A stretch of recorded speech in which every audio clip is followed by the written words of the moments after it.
दोस्तों वीडियो शुरू करने से पहले मैं आपको ये बता दूं कि आज जिस वीडियो में मैं जो भी सीक्रेट्स बताने वाला हूं उसे कलेक्ट करने के लिए मैं पिछले 2 महीने से लगातार 100 से ज़्यादा ऐसे लोगों से मिला हूं जिनकी एज 50 प्लस है, यानी कि वो लोग 50 साल के ऊपर हो चुके हैं और जो उनके एक्सपीरियंसेस हैं, उनके जो लाइफ एक्सपीरियंस है, उन्होंने अपने लाइफ में जो किया है उसमें से मैंने ये डेटा निकाला है। तो दोस्तों आज का वीडियो बहुत ही इंपॉर्टेंट होने वाला है क्योंकि आज मैं एग्जैक्टली स्पेंडिंग और सेविंग की स्ट्रेटजीज को रिवील करने वाला हूं और इसे मैंने अलग अलग एज कैटेगरीज में डिवाइड किया हुआ है, जैसे कि 12 से 20 साल की एज वाले और 20 से 30 साल की एज, 30 से 40 साल की एज, 40 से 50 साल और 50 साल के ऊपर वाली एज के। दोस्तों जैसा कि आप सभी को पता है कि इंफॉर्मेशन ही पावर है। जिस कंट्री के पास सबसे ज्यादा इंफॉर्मेशन होती है वो कंट्री सबसे ज्यादा ग्रो करती है। सेम यही चीज हमारी लाइफ में भी अप्लाई होती है कि अगर हमें पहले से सही इंफॉर्मेशन मिल जाए तो हम अपनी आने वाली जिंदगी को और बेहतर बना सकते हैं, उसको और ग्रो कर सकते हैं। तो बिना देरी के हुए वीडियो को शुरू करते हैं क्योंकि जानकारी जरूरी है। दोस्तों इंडिया में 68% लोग ऐसे हैं जो लोन पे चल रहे हैं, यानी कि उनकी जिंदगी लोन पे चल रही है, वो किश्तों पे जिंदगी जी रहे हैं। और 75% लोग ऐसे हैं जिनके पास कोई भी इमरजेंसी फंड नहीं है, यानी कि अगर उनके पास कोई इमरजेंसी आ जाती है तो उनके पास वो फंड है ही नहीं जिससे वो उस इमरजेंसी को कंट्रोल कर सके, उसको मैनेज कर सकें। ये एक बहुत बड़ा नंबर है और ये डरावना भी है। इतने सारे लोगों के साथ ऐसा क्यों हो रहा है? क्योंकि इनके पास ना सही इंफॉर्मेशन है और ना ही सही स्ट्रेटजी है कि ये अपने पैसों के साथ क्या करें। ऐसा ये लोग क्या करें कि ये अमीर होते चले जाएं। अपने पैसे को कैसे मैनेज किया जाए कि हम दूसरों से एक कदम आगे रहें हमेशा। तो सबसे पहले बात करते हैं 12 से 20 की एज के बारे में। ये एक ऐसी एज होती है जो हमारे जीवन की सबसे इंपॉर्टेंट ईयर्स होते हैं, क्योंकि इस एज में ही हम वो सारी चीजें सीखते हैं और करते हैं जिससे हमारा आने वाला फ्यूचर डिसाइड होने वाला होता है। इस टाइम पे हमारे ज्यादा खर्चे नहीं होते हैं क्योंकि सारे खर्चे हमारे पेरेंट्स कैरी कर रहे होते हैं। हमारे लिए जितने भी खर्चे होते हैं वो खर्चे कर रहे होते हैं। और इस टाइम पे अगर आपको आपके बर्थडेज पे किसी भी फेस्टिवल पे, होली है, दिवाली है या कोई भी फेस्टिवल्स हैं, या आप कहीं रिलेटिव्स के यहाँ गए हैं, वो आपको पैसे दे रहे हैं, तो इस टाइम पे एक नॉर्मल सी चीज सभी के साथ होती है कि हम एक गुल्लक खरीद के ले आते हैं और उसमें सेविंग करते रहते हैं अपने पैसों को, कि सेव करते रहते हैं कि हम इससे कभी ना कभी कोई बड़ी चीज, कोई अच्छी चीज खरीदेंगे। इतने सारे लोगों से बात करने के बाद मुझे एक बात ये भी पता चली कि इस एज में सेविंग्स करना इतना पॉसिबल नहीं हो पाता है क्योंकि हमारी एज कम होती है, हमें ज़्यादा चीज़ें पता नहीं होती हैं।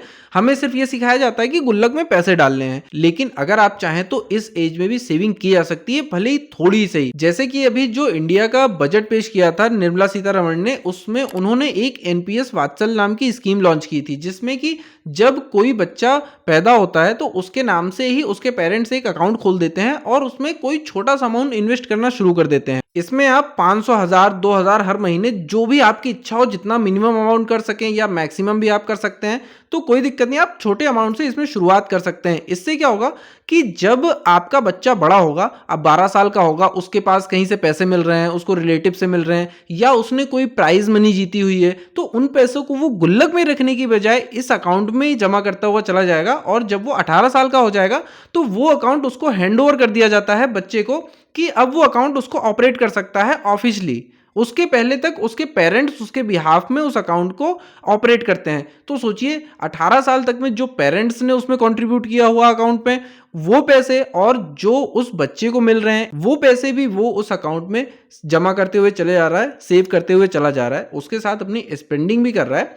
लेकिन सोचिए इतने सालों में कुछ ना कुछ तो बचाएगा। वो गुल्लक होती है तो आप क्या करते हैं कि उस गुल्लक को तोड़ के कभी भी खर्च कर देते हैं, और अगर गुल्लक नहीं भी तोड़ी तो वो पैसे बढ़ते नहीं है, ग्रो नहीं होते हैं। लेकिन जो आपके एनपीएस अकाउंट में है वो हमेशा ग्रो होते रहेंगे एक फिक्स परसेंटेज से, और वो कंपाउंडिंग के थ्रू बढ़ता भी रहेगा। इस एज में जो सबसे इंपॉर्टेंट चीज है वो ये कि आपकी पढ़ाई इसी एज में चलती रहती है। आप इसमें अपनी स्कूलिंग कंप्लीट करते हैं और इसी एज में आप कॉलेज में इंटर होते हैं, आप कॉलेज में जाते हैं। तो इस टाइम पे एक कॉलेज डिसाइड करना बहुत बड़ा इन्वेस्टमेंट होता है, क्योंकि अगर आप एक सही कॉलेज में जाते हैं तो आपकी लाइफ बहुत ही ग्रो कर जाती है, आपको बहुत ही अच्छी चीजें सीखने को मिलती हैं। अगर आप एक गलत कॉलेज में चले जाते हैं जिसमें का एटमॉस्फेयर अच्छा नहीं है, तो वहां आप एक गलत दिशा में चले जाते हैं और आप इतना ग्रो नहीं कर पाते हैं। तो ये भी एक बहुत ही सही और बहुत ही समझदारी वाला इन्वेस्टमेंट होता है, जिसमें आपको बहुत ही सोच समझ के जाना होता है। आपको अपनी स्ट्रीम डिसाइड करनी होती है कि आपको डॉक्टर बनना है, इंजीनियर बनना है, या फिर आर्किटेक्ट बनना है, या फिर साइंटिस्ट बनना है। ये भी आपको डिसाइड करना होता है इसी टाइम पे। तो उसके पहले अगर आपके पास इंफॉर्मेशन नहीं होगी तो आप ये चीजें कैसे डिसाइड करोगे? तो उस टाइम पे इंफॉर्मेशन होना बहुत ही जरूरी है।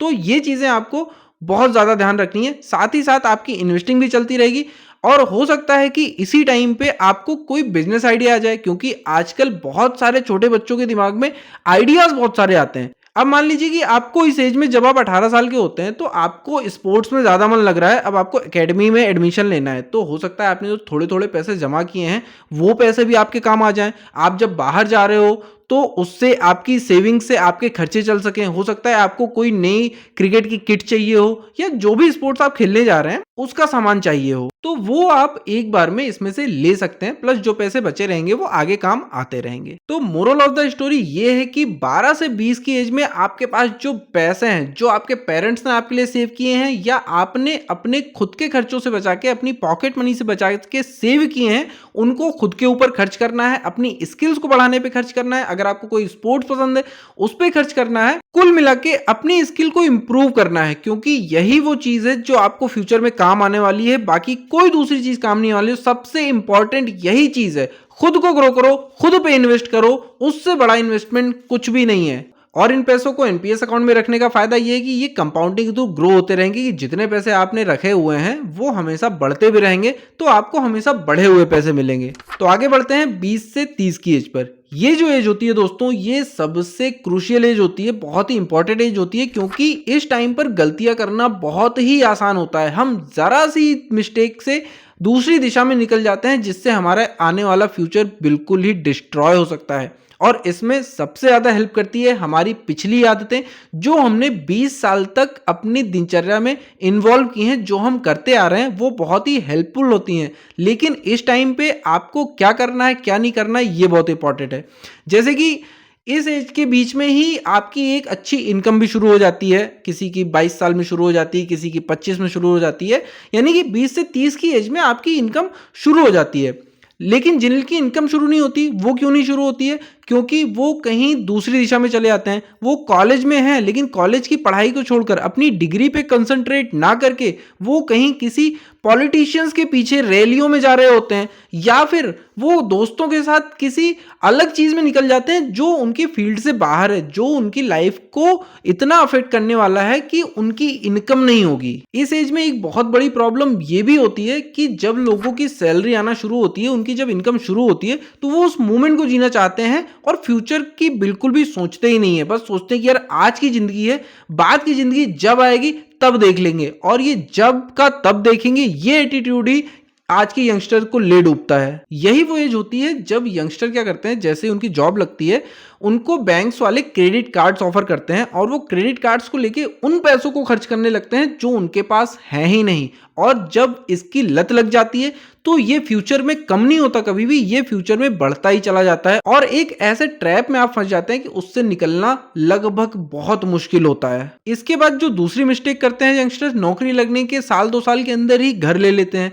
घर लेने से आप ऐसे फंस जाते हो कि वो 20 साल 25 साल का जो लोन आप ले लेते हो ना, तो आप उसमें ऐसे फंसते हो कि आप फिर दूसरी चीज कोई सोच भी नहीं सकते हो। आपको 20 साल 25 साल उसकी ईएमआई भरनी होती है। तो इस टाइम पे ये चीजें बिल्कुल भी नहीं करनी है। इस टाइम पे आपको करना क्या है कि 20 से 30 साल के अंदर जो पैसे आपके बच रहे हैं उनसे आप घूमने जाइए, या फिर उसको अपनी जो जिस फील्ड में भी आप काम कर रहे हैं उस फील्ड में अपनी स्किल को इतना ग्रो करिए कि आपकी इनकम बढ़ जाए। आप इनकम सोर्स या इनकम ग्रोथ बढ़ाइए अपनी, ना कि उसको लाइबिलिटी बढ़ाइए। अब आप कहेंगे कि घर तो एसेट बनता है, लेकिन वो एसेट तब है जब उसकी पेमेंट आप कंप्लीट कर देते हैं। जब तक आप उसकी ईएमआई भर रहे हैं तब तक वो एक लाइबिलिटी है। लाइबिलिटी समझते हैं आप? लाइबिलिटी का मतलब जो आपके जेब से पैसे निकाल के बाहर ले जाए उसको लाइबिलिटी कहा जाता है।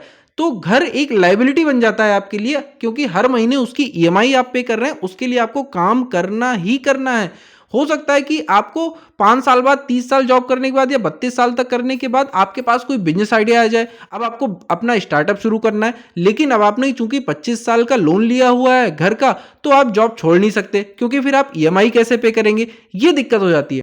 इस टाइम पर आपको जो सबसे ज़्यादा ध्यान देने वाली चीज़ है वो ये भी कि आपको अपनी ज़रूरतों और चाहतों में, यानी कि अपनी नीड्स और वांट में डिफरेंस करना बहुत ज़रूरी है। कि आपकी जो ज़रूरतें हैं, यानी कि आपका घर का रेंट, आपके खाने पे खर्चा, आपके कपड़े पहनने या डेली नीड्स जो हैं उसका खर्चा, और उसके बाद जो वांट्स हैं आपकी, यानी कि आपको बहुत ज़्यादा लग्जरी आइटम्स पर खर्च करने से बचना है। क्योंकि इस टाइम पर जब आप सेव करेंगे थोड़ा बहुत, मैं ये नहीं कह रहा हूँ कि सब कुछ कॉम्प्रोमाइज़ कर लो, लेकिन एक हिस्सा, जैसे कि आप 50-30 और 20 रूल के बारे में जानते हैं कि 20% आपको सेव करना है, 30% में आपको अपनी इच्छाओं पे, यानी कि अपनी वांट्स पे खर्चा करना है, और 50% आपको अपने डेली नीड्स पर खर्च करना है। तो आप इसको ऐसे डिवाइड करके खर्च करें, आपको कोई भी चीज़ छोड़नी नहीं है, आपको ज़िंदगी जीना बंद नहीं करना है, ज़िंदगी को फुल एंजॉय भी करना है, उसके साथ-साथ ये चीज़ें करते हुए चलना है। तो जब आप ऐसा करते हैं तो आपके पास एक सेविंग्स इकट्ठा होती हुई चली जाती है, और साथ ही साथ आपको एक इमरजेंसी फंड भी इकट्ठा करना बहुत ज़रूरी होता है, क्योंकि इमरजेंसी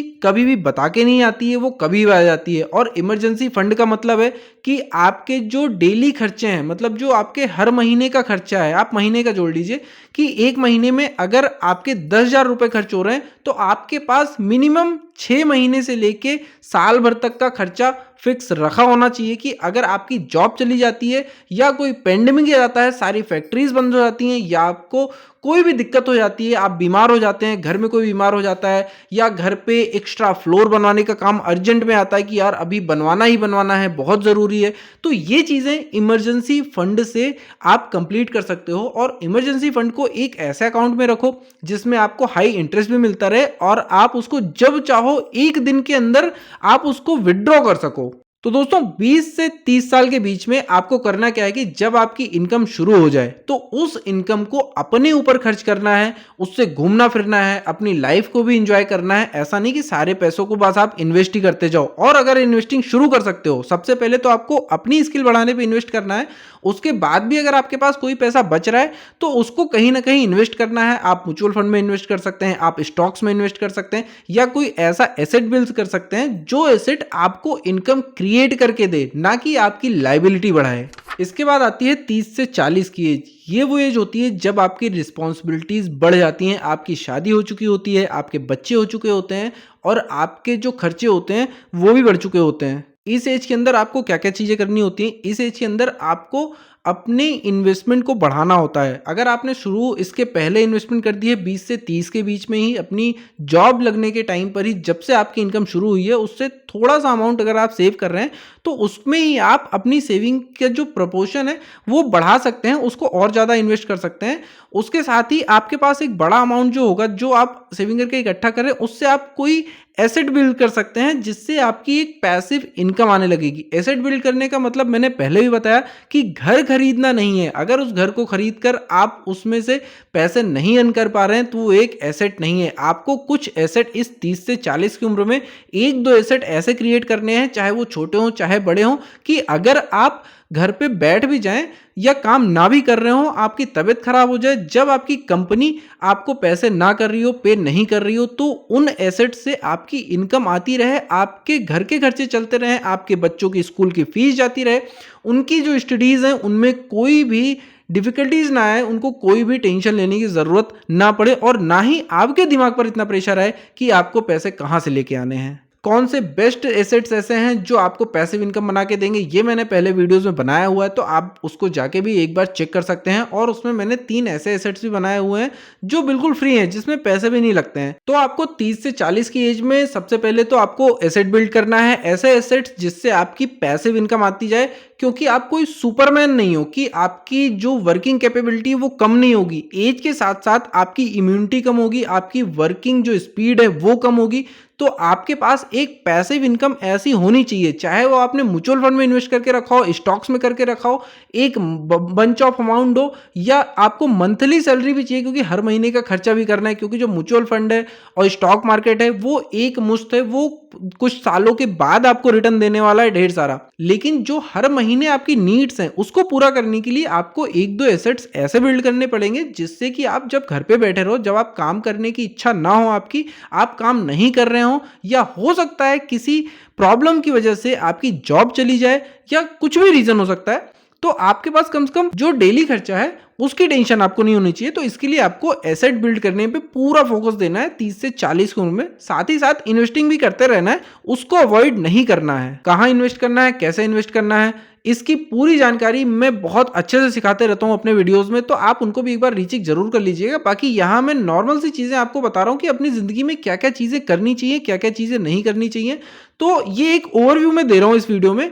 इस वीडियो के डिटेल वीडियो भी इसके आगे आएगी जिसमें मैं एक एक पॉइंट पे चर्चा करूंगा कि बारी बारी से हर एक साल, हर साल 2 साल में भी क्या करना चाहिए, कि आप एक एक चीज़ों पे कैसे ध्यान देके अपनी लाइफ को और बेटर बना सकते हैं, कौन सी गलतियां हैं, कौन से प्रॉफिट्स हैं जो आप बना सकते हैं बहुत अच्छे से उन पे ध्यान देके, जिस पे आप पहले ध्यान आपने नहीं दिया होता है, क्योंकि हमें पता ही नहीं होता ये चीज़ें। तो वो एक्सपीरियंस मैं कलेक्ट कर रहा हूँ। तो हो सकता है आज की वीडियो में बहुत सारी चीज़ें मिस हो जाएं, लेकिन अगले आने वाले वीडियो में आपको वो सारी चीज़ें मिलेगी, एक एक पॉइंट टू पॉइंट मैं आपको बताऊंगा, और पॉइंट टू पॉइंट बताऊंगा, उसमें ज्यादा लेक्चर नहीं होगा, तो उसमें स्ट्रेट टू स्ट्रेट बातें होंगी। अब 40 की उम्र तक आपने ढेर सारी वेल्थ क्रिएट कर ली है, आपने बहुत सारे पैसे कमा लिए हैं, इन्वेस्टमेंट भी कर ली है, और आपने एक जो एसेट है वो भी क्रिएट कर लिया है जिससे आपकी पैसिव इनकम आ रही है। तो अब जो आपके फ्रेंड्स होंगे, आपके जो रिलेटिव्स होंगे, वो ये देखते हैं कि आपके पास ढेर सारे पैसे आ रहे हैं, इनकम आ रही है, तो वो आपसे उधार मांगेंगे। तो उधार के लिए मैं ये बता दूं कि आप उतने ही पैसे उधार दो जिनको आप भूल सको, कि अगर वो ना मिले तो आपको कोई उस पर असर ना हो, तो आप उतने ही पैसे उधार दें, उससे ज़्यादा कभी भी उधार ना दें, क्योंकि ये चीज़ें आपकी ज़िंदगी को बर्बाद कर सकती हैं। और ये एक ऐसी चीज़ होती है जिससे सबसे पहले आपके रिश्ते खराब होते हैं। आप देखिए, बैंक जो आपसे पेपर साइन करवाता है लोन देने से पहले, उसमें सारी चीज़ें मेंशन्ड होती हैं कि जब आप पेमेंट नहीं करोगे, आप किस्तें जमा नहीं करोगे, ईएमआई पे नहीं करोगे, तो वो आपके घर पे विजिट करते हैं, आपसे पैसे मांगना शुरू करते हैं। अगर उसके बाद भी आप नहीं करते हो, फिर वो आपको लीगल नोटिस भेजेंगे और आपको कोर्ट केस का सामना करना पड़ेगा। फिर आपने जिस चीज़ के लिए आपने लोन लिया हुआ है, अगर आपने कार लोन लिया हुआ है तो वो कार को आपके उठा ले जाएंगे, अगर आपने घर लिया हुआ है तो आपके घर को वो सील कर देंगे और घर को सेल करके अपनी रकम को वसूल लेंगे। लेकिन जब आप अपने दोस्तों को या अपने रिश्तेदारों को उधार देते हो तो आप उनके साथ ये सब चीज़ें नहीं कर पाते हो, और अगर आप उनसे बार बार पैसे मांगने की कोशिश करते हो, उन पे प्रेशर बनाते हो कि मुझे ज़रूरत है पैसे दे दो, तो उस टाइम आपके रिश्ते खराब हो जाते हैं। तो ये बिल्कुल श्योर करिए कि आपको इस एज में उतने ही पैसे देने हैं उधार जितने आप भूल सको, यानी कि आपको अगर वापस नहीं मिले तो आपके दिमाग पर कोई भी टेंशन नहीं होनी चाहिए। और इसके बाद आते हैं वो लोग जिनकी उम्र 50 से पार हो चुकी है, जो 50 के पार चले गए हैं। जब लोग 50 के पार पहुंच जाते हैं तो इंडिया में ही 70% लोग ऐसे हैं जिनकी सेविंग्स 50 साल में भी जीरो होती है। सोचिए, जीरो सेविंग्स होती हैं 50 साल में। इसके बहुत सारे वजह हो सकती हैं। हो सकता है उनकी फैमिली प्रॉब्लम्स हो सकता है उनके पास कोई ऐसी इमरजेंसीज आ गई हो कि उनके पैसे खर्च हो गए हों, वो सेविंग ना कर पाए हों। ये सबके अलग अलग रीजंस हो सकते हैं, लेकिन उसी रीजंस के लिए मैंने जो बताया पहले कि आपको 20 साल से 30 साल के बीच में सेविंग शुरू करनी है। उस टाइम पे आपको कोई भारी लोन नहीं लेना है, आपको होम लोन, कार लोन, ये सब चीज़ें उस टाइम पे नहीं लेनी है, आपको उस टाइम पे इन्वेस्ट करना है।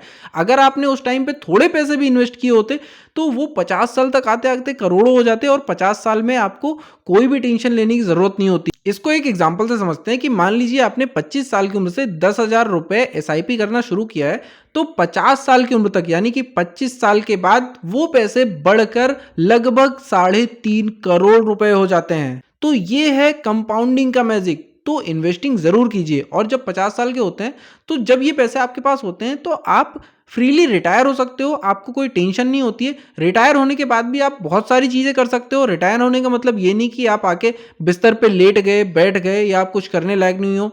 आपकी करने की इच्छा नहीं है वो अलग की बात है, लेकिन जब आपके पास बैलेंस होता है तो आप उससे अपने बच्चों के लिए कुछ कर सकते हो, अपने लिए कर सकते हो, अपनी फैमिली को सपोर्ट दे सकते हो, और बहुत सारी ऐसी चीज़ें होती हैं जो उस एज में रिटायरमेंट के बाद यूज़ में आती हैं। तो अगर पैसा होता है तो बहुत हेल्प होती है उससे, और पैसा ही हर चीज़ के लिए मायने रखता है। आप जितनी भी चीज़ें करते हैं आजकल, हर चीज़ में बिना पैसों के कुछ नहीं होता है। तो दोस्तों ये एक सिंपल सा ओवरव्यू था कि जो मैं पिछले 2 महीनों से 50 प्लस लोगों से मिल रहा हूँ, बातें कर रहा हूँ, जो उनसे मुझे सीखने को मिला कि अपनी लाइफ को कैसे आप बेटर बना सकते हैं। तो ये मैंने एक टॉपिक इस पे बनाया है। इसके बाद मैं एक टॉपिक और तैयार कर रहा हूँ उस पे कि क्या-क्या चीज़ें अपनी ज़िंदगी में पहले पता होनी चाहिए, जिसको करने से आप मल्टी मिलियनियर बन सकते हो। जो उन लोगों ने बताया कि काश हमें पहले ये बात पता होती, तो आज हमारे पास करोड़ों रुपए होते। कहने का मतलब ये है कि इन्फॉर्मेशन अगर हमारे पास है तो हम अपना फ्यूचर बहुत ही बेटर बना सकते हैं। तो दोस्तों वीडियो अगर सही लगी हो तो वीडियो को एक लाइक जरूर से कर दीजिएगा। फिर मिलते हैं एक नए वीडियो में, तब तक के लिए जय हिंद जय भारत।